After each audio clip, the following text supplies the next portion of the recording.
আগষ্টৰ 13 তাৰিখ 2024 চন। মই যুগল কলিতাই কৈছোঁ। আমি লনি আৰু মই আছোঁ কেনাডাৰ অটাৱাত পাৰ্লিয়ামেণ্ট ভৱনৰ চৌহদত। এয়া চাওক, কেইবাটাও অট্টালিকা আছে। এইবিলাক ঘৰ 1865 চন 70 চনতে বনোৱা। এইটো এটা অট্টালিকা পাৰ্লিয়ামেণ্টৰ, আৰু এটা এতিয়া তেওঁলোকে পুনৰ নিৰ্মাণ কৰি আছে বা ভাল কৰি আছে, আৰু এটা ইয়াত, আৰু তাৰ উল্টা ফালেও আছে, মাজতে ৰাস্তা আছে। ইয়াত কোনো পুলিচ বা ছিকিউৰিটি বিশেষ একো দেখা নাই। আমি অলপ পিছত ভিতৰত ফুৰিবলৈ যাম। আমাৰ সময় ৰিজাৰ্ভ কৰি থোৱা আছে। তেওঁলোকে দেখুৱাব হাউচ অফ কমন্স বা লোকসভা। এইটো চাওক, আকৌ দেখুৱাইছোঁ, লাহে লাহে ঘূৰিছোঁ।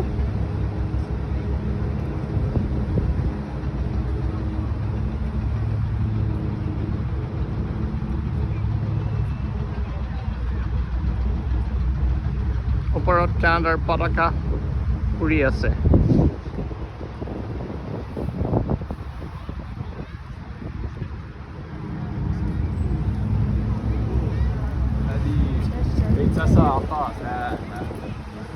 দূৰত সেইখন এখন ৱেষ্টিন হোটেল, আৰু অলপ দূৰত আৰু এখন হোটেল, অট্টালিকাৰ নিচিনা পাৰ্লিয়ামেণ্ট ভৱনৰ এটা ঘৰৰ পিছফালে, অট্টালিকাৰ পিছফালে।